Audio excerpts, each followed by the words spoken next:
Bienvenue sur ma chaîne YouTube. L'objectif c'est de vous montrer comment je passe de cette photo à cette image que j'ai réalisée avec le pinceau. Donc c'est la suite d'une précédente vidéo. Si vous trouvez le résultat réussi, je vous remercie de me mettre un pouce vers le haut. Et sur ce, je vous souhaite un bon visionnage. Alors, je continue. Donc, j'avais dans la précédente vidéo expliqué un peu ma stratégie. Donc, il s'agissait de séparer chaque élément, les montagnes, la végétation, le ciel. Et le ciel, justement, il se trouve que j'ai un peu oublié cette partie. Ensuite, la stratégie, ça va être de rendre progressivement, une fois que le ciel aura été rempli, le bas. Parce qu'en fait, sur le reflet sur le lac, en fait, il est beaucoup plus grand que ce qu'on voit en haut.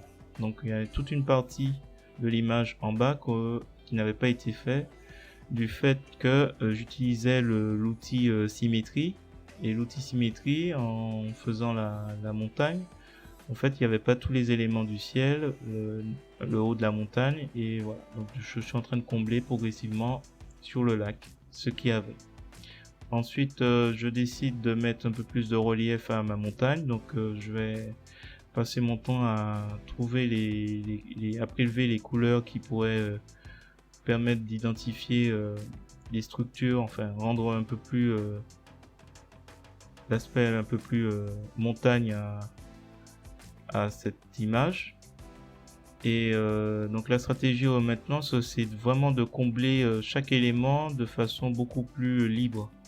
C'est-à-dire que là, je m'appuie plus trop sur la photo pour combler les espaces vides. Je laisse libre cours un peu à ce que je vois et ensuite je comble et j'essaie de rendre ça beaucoup plus libre, beaucoup plus vivant. Donc là, voilà, progressivement, je comble un peu la montagne pour le rendre beaucoup plus en relief. Donc de temps en temps, je vais vérifier que ça se rapproche à peu près de la photo. Et je remarque un peu les différences. Donc là, l'objectif, ce sera de rendre encore un peu plus de détails. Notamment toutes les parties un peu sombres de cette montagne. Donc toujours pareil, hein, je prélève sur la photo. La dernière étape, je vais attaquer la barque, donc qui est beaucoup plus compliqué du fait qu'il y a des couleurs un peu partout. Et apparemment il y a de l'eau dans cette barque. Donc je prélève la couleur de la barque et je peins à chaque fois. Donc là, à chaque fois on prélève la couleur, on peint comme on peut. Et donc là j'essaie de rendre un peu rectiligne certains aspects. Donc au final cette barque a été beaucoup plus simple que les autres. Du fait, je pense que l'idée c'était de se rapprocher du dessin, pas trop dans le détail. Donc de temps en temps je vais prendre une couleur, mais je vais changer cette couleur. Et je vais après insister un peu plus sur les aspects qui me paraissent peu détaillés, comme comment ça s'appelle, les rames, et aussi tout ce qui est ombre. Donc l'ombre sur la barque, pour rendre un peu plus meilleur l'aspect de cette barque. J'hésite pas à utiliser mage plus en utilisant le pinceau mage, vous appuyez sur mage, ça vous permet de faire des traits rectilignes.